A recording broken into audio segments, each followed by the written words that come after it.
Okay, so I was an employee at the post office. I was a mail carrier for the rural, basically for the country, and hurt my back a little bit, and a lot of stuff happened. Really, to be honest, but this is specifically about how I think workman's comp and the post office are working together to deny people claims, even though they busting their ass. All right, I need y'all to look closely. This is a time card. We have to take pictures of these because they are known for messing our hours up, and they act like it's on accident. It's not on accident. All right, but as y'all can see, 7:30 a.m. to 11:30 p.m.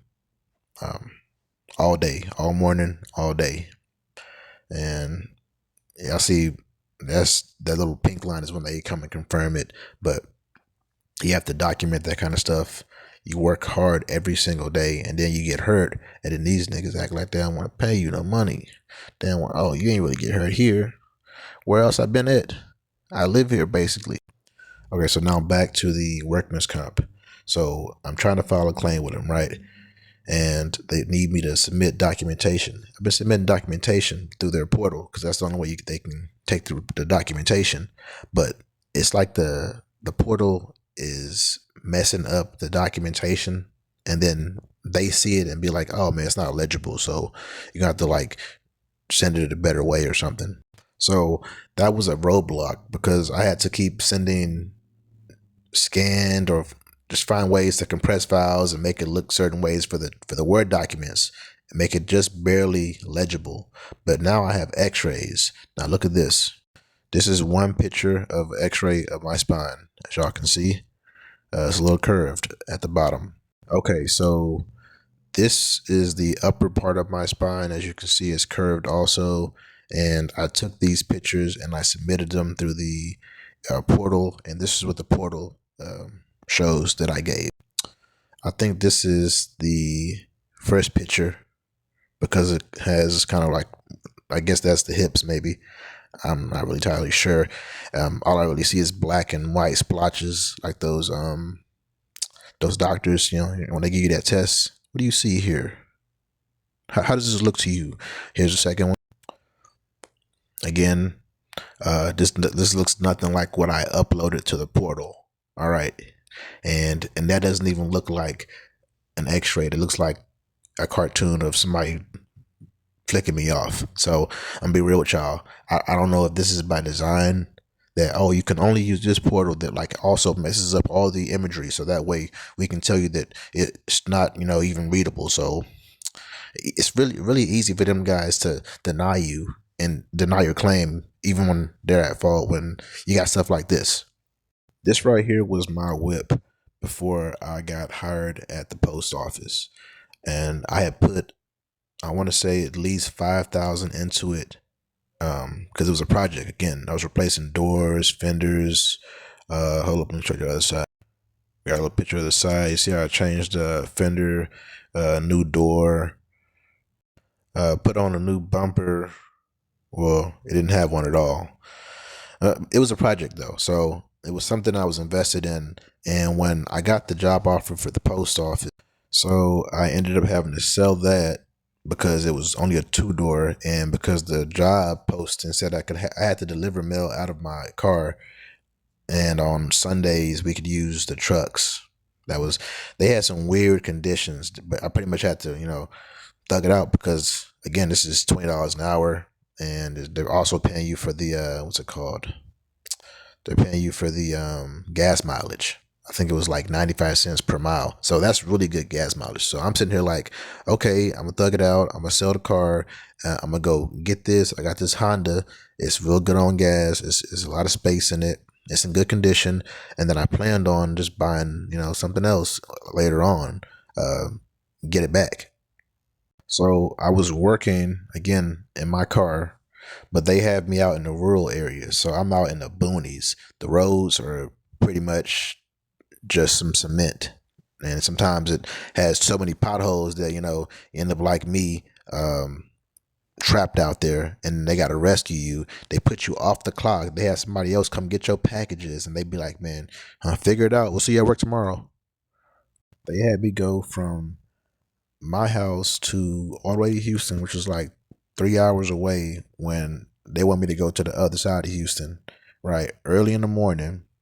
And they wanted me to do that for a whole week, pretty much, for a training academy, when there was a post office 10 minutes from my house. They didn't have anybody who was off the schedule to train for us. I said, what? Tell that nigga to get off the damn route and have somebody cover him so he can go train us. I'm going to have to go 3 hours as early in the morning for a week to Houston. Man, my car, dang radiator died on me the first time I went down there. I made it back. It was some other wiring thing. Remember, I just got the car, so I hadn't seen what was all like just like shoddy with it yet. And so I was already doing road trips in this hole. Bro, come on, bro. Come on. These suckers also, they finessed me by putting me in an endless probationary period because it's a 90 working days. So at my 2 month mark, the interim postmaster made me resign. She threatened me, but I had to resign because I knew that if I burned the bridge, I couldn't come back. So I tried to be graceful with it. I came back part time, but then when I come back part time, the vindictive supervisor Stud, I think her name was KJ.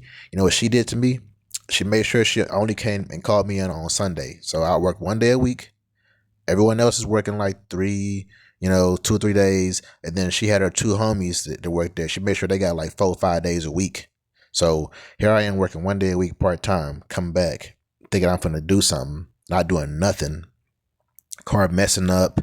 They're not giving a damn about it. And it just wasn't going to really work. Because when you work 1 day a week, also the 90-day working rule, it'll be over a year it'll be well over a year. What's that, like 52 Sundays a year? So yeah, man, you had to pull almost 2 years just to be out of probationary period and part time, and that whole time they can fire you for any reason, bro. They were finessing that probationary period, and then I get finally a new postmaster, the interim. She's gone to her postmaster station, and now we got our official one. So I got a job offer to go back to full time. That's when I tweaked my back because she was kind of giving me some extra hours after she got in there. She was like, I noticed you're not working a lot of hours. You only work 1 day a week. Do you want to work more than 1 day? I said, yeah, I want to work more than 1 day a week. But yeah, they don't like me, and so they don't call me in. Everyone else getting called in. These people here that I work with act like, dang, you still work here? I mean, I don't know. Do I really work here? Because I don't really feel like it. Most of the time, it feel like I'm only here on Amazon Sunday with y'all. And then the rest of the week, I ain't a carrier. That's how I be feeling. So she tried to help me out, and when I was getting them extra hours in, I tweaked my back, getting that full-time offer. And then I'm stuck in this phase where I got the full-time offer. They have to process me, and so it's a 6-day break in a period. They messed it up and put me back in for the same stuff.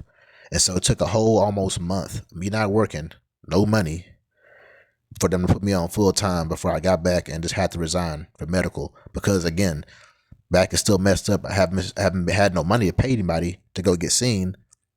Didn't have any insurance because again, I'm recycling, I'm relapsing and all this processing and stuff. So I'm stuck in this rigmarole where I can't do anything, and at the same time I have so much stuff to get done because I'm redoing everything. When they tell you that we don't try hard to work hard and all that stuff, it's bullshit, bro. Because I really do be trying. I don't mind hard work. I just don't want to work hard for the sake of working hard. And so this really was a setup to me because that month of work that I missed because of their error in their system, it was their fault, all their fault, that I had to take all the damage for it. Because again, my life don't stop. They said we don't have any funds allocated for something like that. So I don't even get paid for that, y'all. And so I was screwed. I still haven't got proof for workman's comp, these x-rays and stuff. So, and now I have to go figure out, hey, can y'all fix this? I called my case manager. So, I mean, I left a message. Hopefully he gets back to me soon. But he's always on some bullshit because he on their team. So I'm going to need y'all help out here, y'all.